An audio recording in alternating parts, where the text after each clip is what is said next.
Selamat siang teman-teman sekalian, berjumpa kembali di Podcast Laksana. Perkenalkan, nama saya Nurul Aini sebagai host Podcast Laksana akan membawakan acara ini sampai dengan selesai.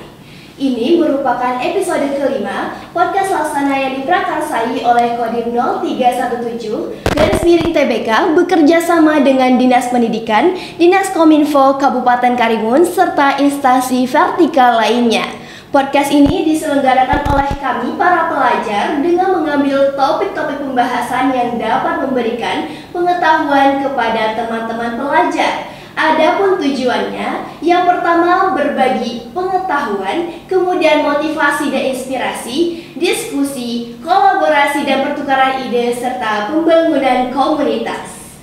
Saya mengajak teman-teman untuk bergabung di YouTube Podcast Laksana dan memberikan like serta komen dalam rangka kemajuan podcast ini.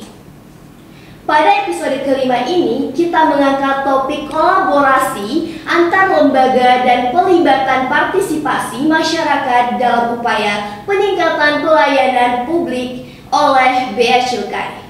Ada suatu podcast ataupun quotes yang menyatakan bahwa pentingnya kepabeanan tidak hanya terletak pada pengumpulan penerimaan negara, namun juga dalam menjaga keamanan nasional, mendukung perdagangan yang adil dan melindungi masyarakat dalam bahaya pergerakan barang-barang lintas negara.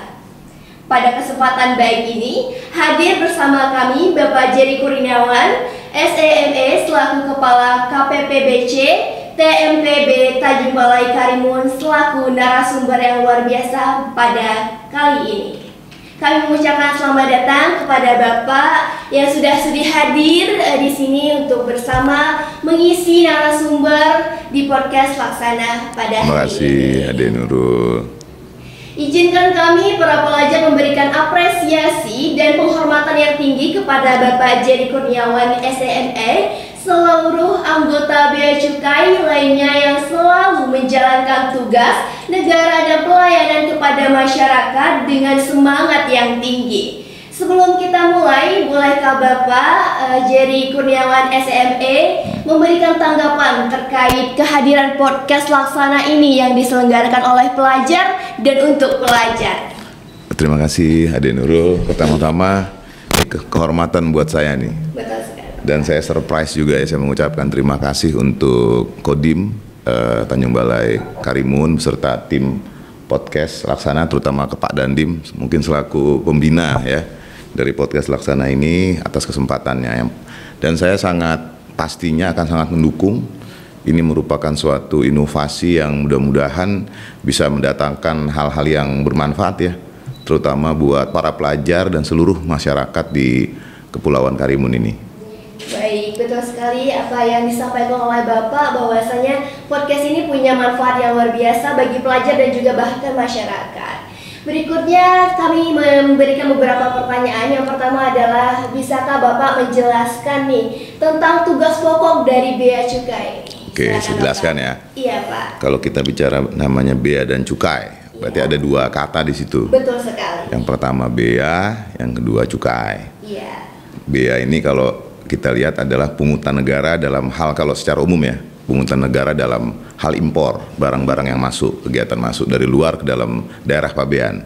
Cuma kalau kalimat yang lebih lengkapnya sebenarnya kepabeanan. Kepabeanan itu adalah segala sesuatu yang berhubungan dengan pengawasan atas lalu lintas barang yang masuk ke dalam daerah pabean. Kalau orang masyarakat mungkin mengenalnya daerah pabean itu NKRI gitu ya. Dan pemungutan bea masuk. Jadi itu dalam hal bea, pungutan negara terhadap barang yang masuk. Yang kedua di situ ada cukai. Cukai itu adalah pungutan negara terhadap barang-barang tertentu. Tertentu dalam hal apa? Tertentu dalam sifat ataupun karakteristiknya. Sehingga tidak semua dikenakan cukai, tapi biasanya lebih kepada konsumsinya itu akan mengakibatkan kerugian terhadap baik masyarakat atau lingkungan. Contoh rokok. Rokok itu kan kalau kita menghisap rokok dampaknya buruk ya buat tubuh gitu ya. Jadi sebenarnya pemerintah mengenakan cukai itu harapannya tadinya orang yang merokok itu kalau bisa berkurang kan gitu ya. Jadi dikenakanlah cukai. Jadi tadi balik lagi ada bea pungutan negara baik impor maupun ekspor ya. Ada bea masuk dan bea keluar, begitupun cukai. Jadi secara umum itu tugas pokok, tapi secara yang lebih detail kita membagi 4. Pertama, tugas bea dan cukai itu terkait dengan revenue collector. Artinya apa? Revenue collector itu bicara tentang penerimaan negara. Penerimaan negara ada apa aja? Ada penerimaan bea masuk tadi sudah saya jelaskan, ada bea keluar dan ada pun cukai. Itu yang pertama. Kedua, kita juga punya peran yang namanya trade facilitator. Trade facilitator terkait trade facilitator apa? Tentunya adalah international trade facilitator, perdagangan internasional. Jadi kalau perdagangan domestik atau dalam negeri bea cukai nggak ikut-ikut, gitu kira-kira ya.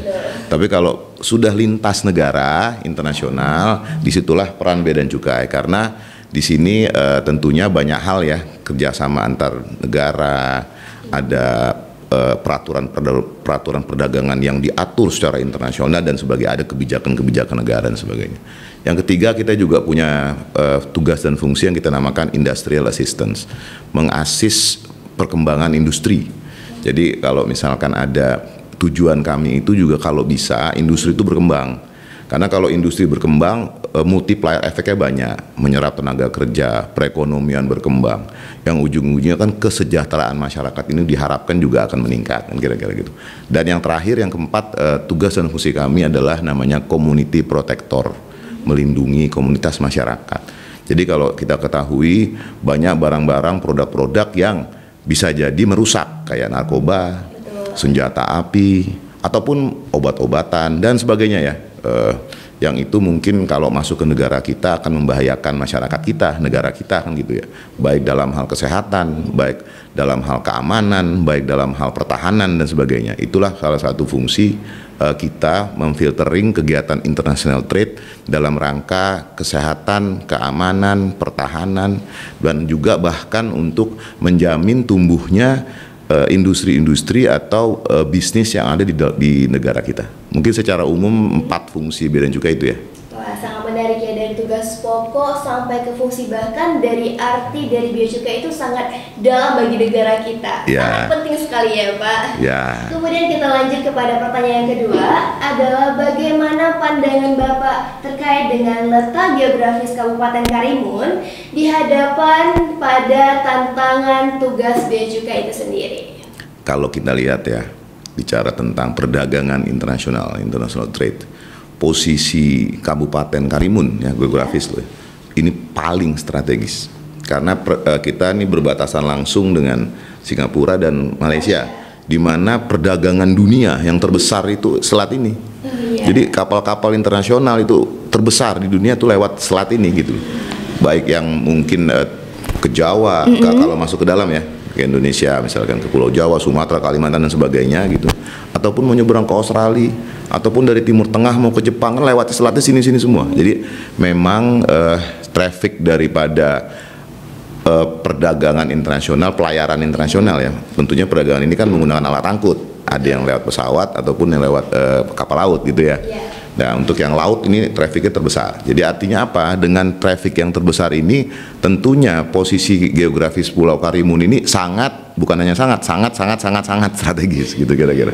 Jadi di situ tantangannya justru menjadi tantangan yang jauh menjadi lebih besar. Betul. Di mana ada kegiatan yang lebih besar, tentunya potensinya lebih besar, tentunya lagi tantangannya lebih besar. Kira-kira gitu. Menarik ya. Bahkan saya sendiri pernah mendengar bahwa salah satu tempat yang menjadi tantangan ataupun sebuah challenge untuk para bea cukai itu di Kabupaten Karimun, betul Pak? Betul. Jadi ada yang bilang bea cukai itu belum jadi seorang bea cukai kalau belum bertugas di Karimun. Iya, betul sekali, banyak yang bilang. Dan alhamdulillah saya sudah bertugas pertama kali nih sekarang juga di Karimun. Bea cukai sejati ya Pak. Baik, kita lanjut kepada pertanyaan berikutnya. Bisakah Bapak menjelaskan tentang kolaborasi antar lembaga dan pelibatan partisipasi masyarakat dalam upaya meningkatkan pelayanan publik oleh bea dan cukai? Jadi gini ya, kalau tadi peran bea cukai kan saya jelaskan ada 4 secara umum. Betul. Ini agak saya spesifik, lebih gampang, simpelnya ada peran 2 nih, pelayanan dan pengawasan kalau dikerucutkan ya. Kalau kita bicara pelayanan itu tidak akan mungkin bisa dicapai secara optimal kalau kita tidak bersinergi atau tidak berkolaborasi dengan stakeholders. Stakeholders ini siapa? Semua pihak. baik tentunya eksternal dari bea cukai ya. Jadi di situ ada pelabuhan, di situ ada petugas keamanan, petugas pertahanan ya, aparatur hukum ya. Jadi pemerintah daerah, pokoknya semua. Dan ini jadi kalau ditanya gimana peran lembaga-lembaga itu? Tentunya kita perlu kerjasama. Karena dengan harapannya dengan adanya kerjasama, sinergi dan kolaborasi, pelayanan, kepuasan pelayanan yang kita berikan kepada masyarakat itu bisa maksimal itu dulu. Dan kalau dengan masyarakat, gimana masyarakat? Tentunya kita juga perlu masyarakat. Kita melayani masyarakat, tapi kita juga perlu masyarakat. Kalau nggak ada masyarakat kan nggak perlu ada bea cukainya kan gitu ya. Jadi artinya gimana? Kita berharap pertama masyarakat ini juga harapannya mengerti dulu, tahu dulu kan bea cukai itu apa sih, kenapa perlu bea cukai yang tadi saya sampaikan. Udah gitu mereka tahu, mereka memahami sehingga mereka bisa membantu tugas dan fungsi pelaksanaan tugas dan fungsi bea dan cukai kan gitu ya. Contoh misalkan kalau orang nggak tahu nanti dia bawa barang sembarangan masuk tiba-tiba misalkan obat-obatan atau makanan, di mana makanan itu kan punya standar ya. Kita di sini ada BPOM misalkan perlu izin gitu ya. Sementara di luar itu kenapa ada izin? Karena kalau makanan yang salah itu kita makan kita jadi sakit kan gitu ya. Nah kalau masyarakatnya nggak ngerti dan nggak paham, bawa-bawalah makanan dari luar, karena tiap budaya, tiap wilayah itu kadang-kadang kan kebiasaan dan karakter makanannya beda. Di sana mungkin orang India makan pedes bisa jadi aman-aman aja, tapi kalau makanan itu dibawa ke Jawa orang bisa sakit, misalkan begitu ya, yang simpel gampangnya ya. Jadi artinya kita perlu dukungan dari masyarakat, saling paham, saling mengerti dan membantu kan gitu ya. Pelaksanaan tugas dan fungsi bea cukai. Jadi semua ini berkait nih. Jadi bea cukai nggak akan bisa berjalan sendirian, perlu juga sinergi dan kolaborasi baik dengan aparatur pemerintah lainnya, pemerintah daerah pun pemerintah vertikal di sini, aparatur penegak hukum, begitupun juga dengan masyarakat. Iya, betul sekali. Karena pada dasarnya semuanya makhluk sosial yang memerlukan orang lain. Betul. Oke, kita lanjut kepada pertanyaan berikutnya. Bagaimana cara bea cukai bekerja sama dengan lembaga pemerintah lainnya untuk meningkatkan efisiensi dan efektivitas pelayanan publik? Contoh begini, kalau misalkan ini dalam hal pelayanan ya, meningkatkan pelayanan publik. Kalau pelayanan publik artinya yang jelas terkait dengan kegiatan lintas negara itu ada beberapa institusi yang terlibat langsung. Contohnya ada karantina misalkan. Betul. Di situ ada bea dan cukai, karantina, mungkin BPOM, dan juga ada pemerintah daerah dalam hal ini dinas perekonomian, perindustrian, koperasi, UMKM dan sebagainya. Salah satu kerjasama yang konkret kami secara rutin itu ada berkumpul dan memberikan edukasi terhadap masyarakat. Jadi model-model asistensi kunjungan ke daerah-daerah kita berikan pemahaman, pengertian, dan bukan hanya pemahaman dan pengertian, kita juga membantu agar industri-industri masyarakat kecil, terutama UMKM itu ya, bagaimana bisa berkembang, itu bersama-sama berkembang dan bisa ekspor. Kan harapannya gini, kalau yang tadinya kecil, dia bisa berkembang, dia bisa ekspor, semakin besar, otomatis kan butuh. Pertama, orang ini dapat penerimaan tambah besar. Iya, betul. Ketika penerimaannya tambah besar, otomatis usahanya tambah besar. Kalau usahanya tambah besar, nanti pasti butuh tenaga kerja tambah banyak. Iya. Ketika tenaga kerja tambah banyak, nanti orang-orang yang bisa makan tambah banyak. Artinya kesejahteraan masyarakat tambah sejahtera. Nah, jadi kita bersama-sama dengan beberapa instansi yang langsung terkait dengan international trade ya, dan pemerintah daerah tentunya banyak melakukan kegiatan sosialisasi dan bukan hanya sosialisasi tapi juga asistensi. Jadi kalau di kantor kami itu ada target, paling tidak kalau memungkinkan dalam setahun tuh harus ada entitas-entitas baru, terutama UMKM yang kecil-kecil tuh di pulau-pulau itu ya, Pulau Pundur, Pulau Moro, Pulau Tanjung Batu dan sebagainya itu, kalau bisa ada yang bisa bergerak untuk melakukan kegiatan ekspor. Harapannya apa? Kita berusaha untuk menggerakkan dan mendorong perbaikan roda perekonomian negara. Jadi itu sangat berdampak ke siklus-siklus lain ya Pak? Oh iya dong, betul. Multiplier effect. Iya, itu sangat mungkin membantu masyarakat dan juga negara untuk semakin maju lagi, semakin sejahtera. Kalau masyarakat sejahtera, pasti negaranya lebih aman. Betul. Lebih tentram, lebih nyaman, kan gitu ya, penjahatnya berkurang, kan gitu. Jadi efeknya banyak nih. Iya. Karena kunci dari negara yang sejahtera itu di masyarakatnya.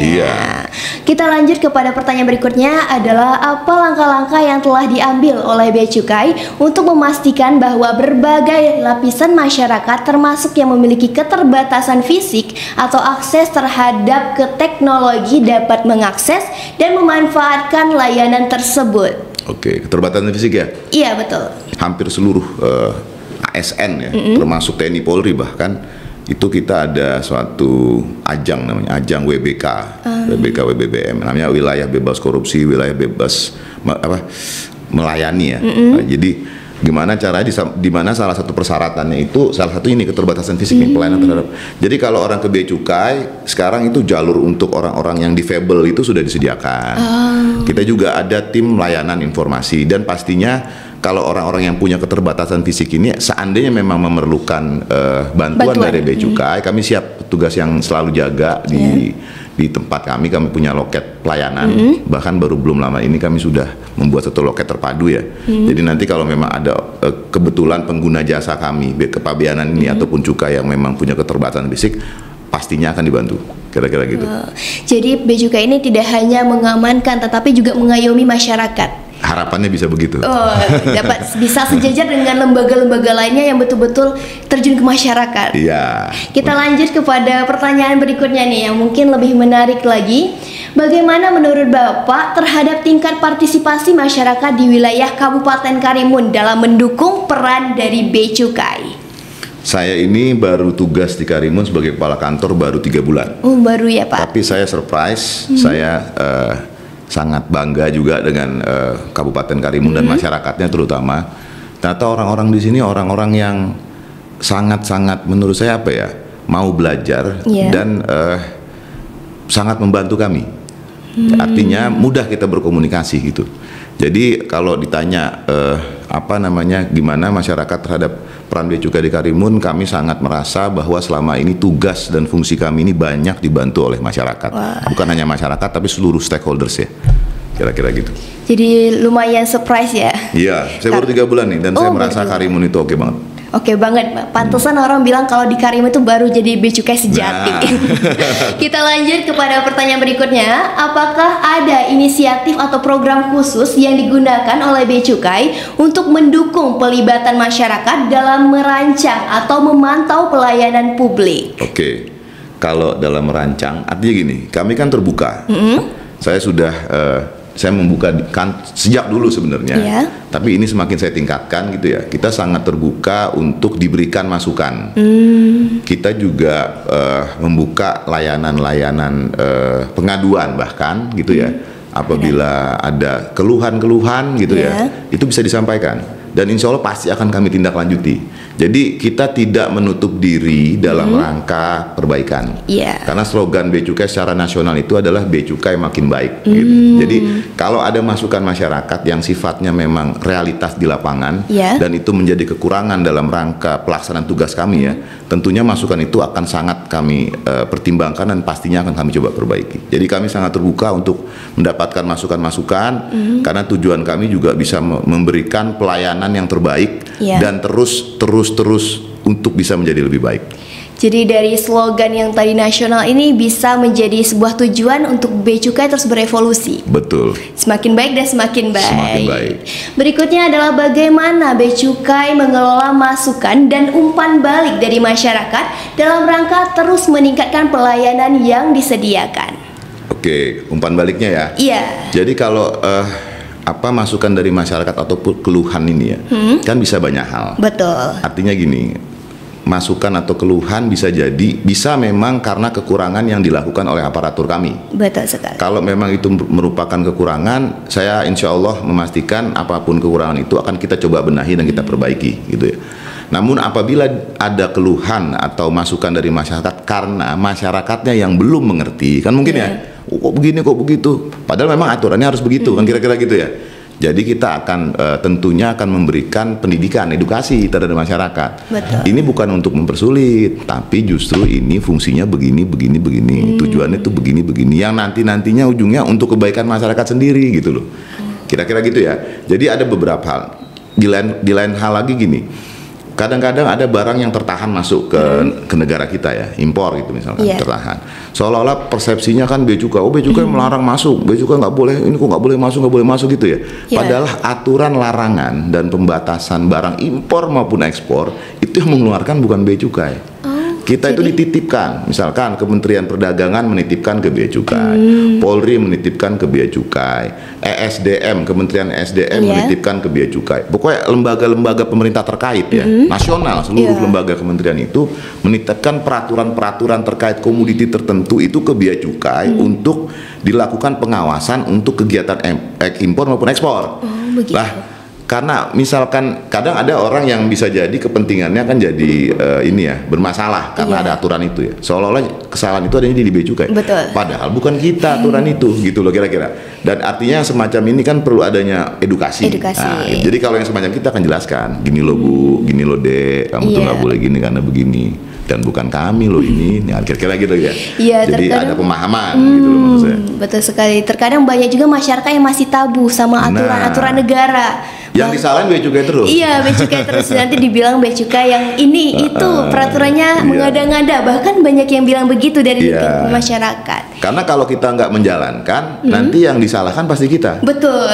Padahal bukan aturan kita kan gitu ya. Tapi ya nggak apa-apa, kita tetap berusaha amanah untuk menjalankan segala aturan-aturan yang memang dibebankan kepada kami oleh instansi yang lain.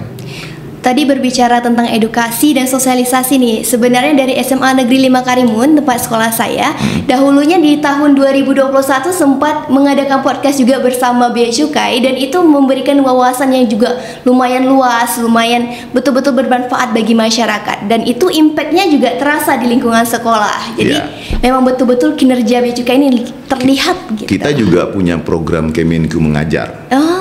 Jadi bukan hanya dataran lokal, bahkan sampai tingkat kementerian gitu. Ibu Menteri sekalipun beserta Wamen, beserta para dirjen terus ke bawah ya.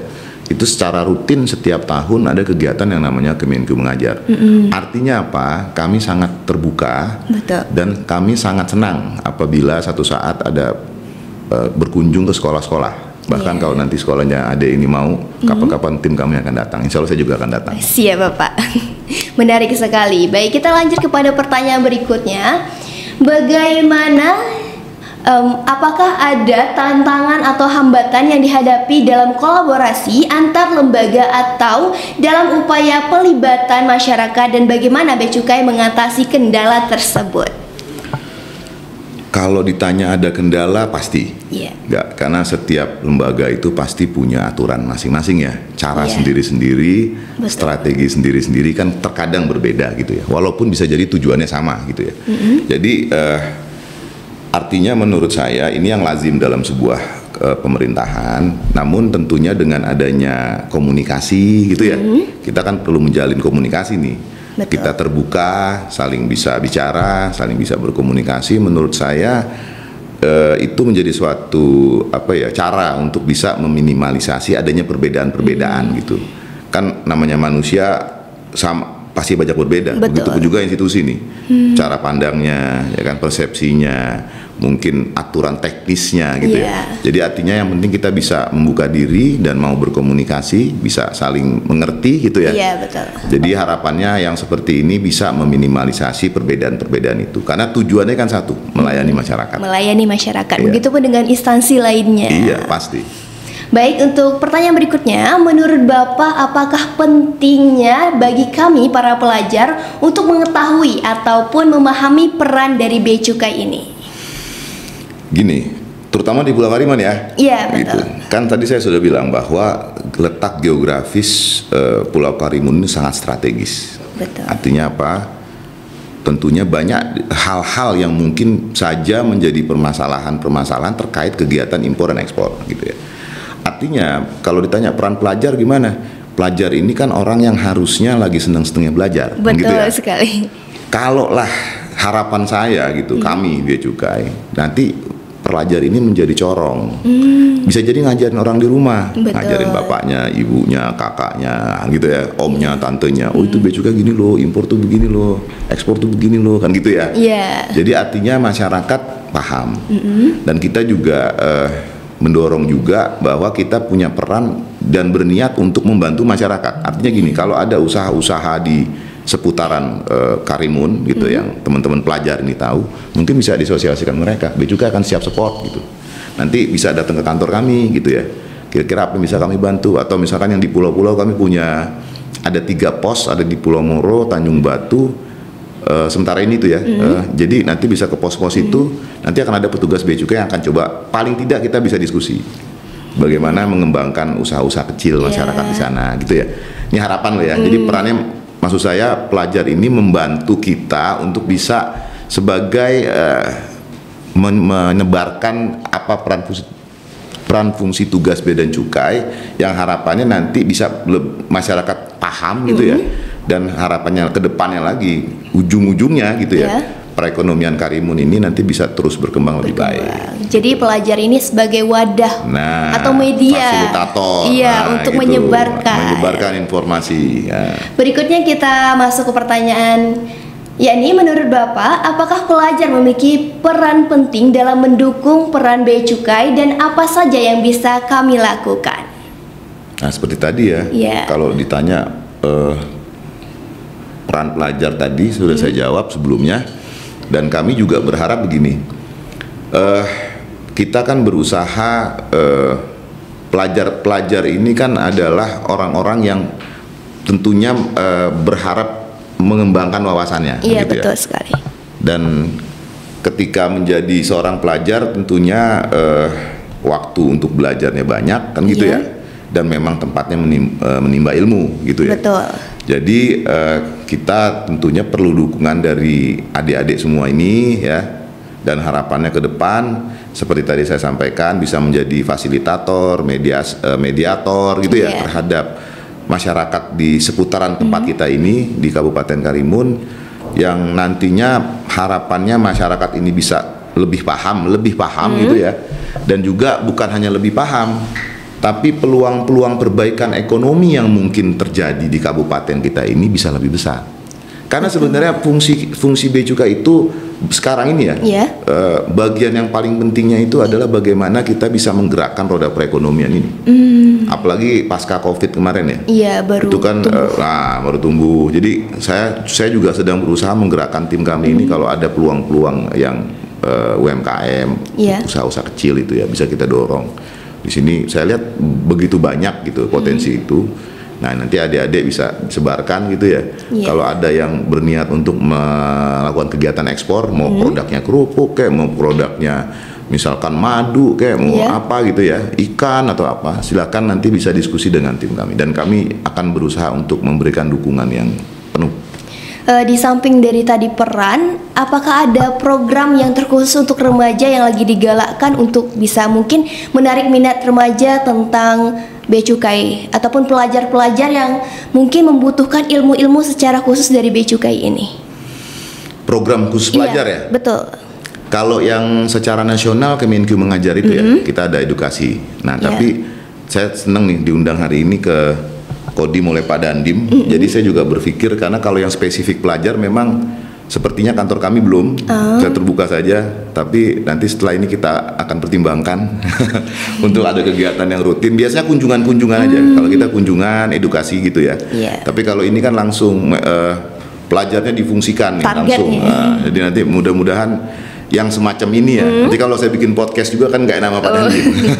Jadi nanti bikin kegiatan lain di mana yang peluncur-luncur kami itu mungkin pelajar-pelajar ini. Nah, ini membuka juga. Menurut saya senang ada apa namanya kesempatan ini gitu.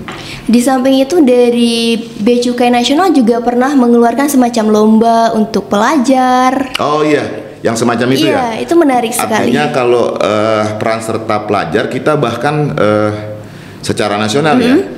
Itu ada kegiatan-kegiatan yang mengundang partisipasi dari para pelajar. Itu rutin tuh kalau itu. Iya, setiap tahunnya, setiap Pak. tahun ada, bisa bahkan lebih dari 1 kali itu. Betul. Setahu saya. Jadi yang semacam itu ya, ada bermacam-macam lah.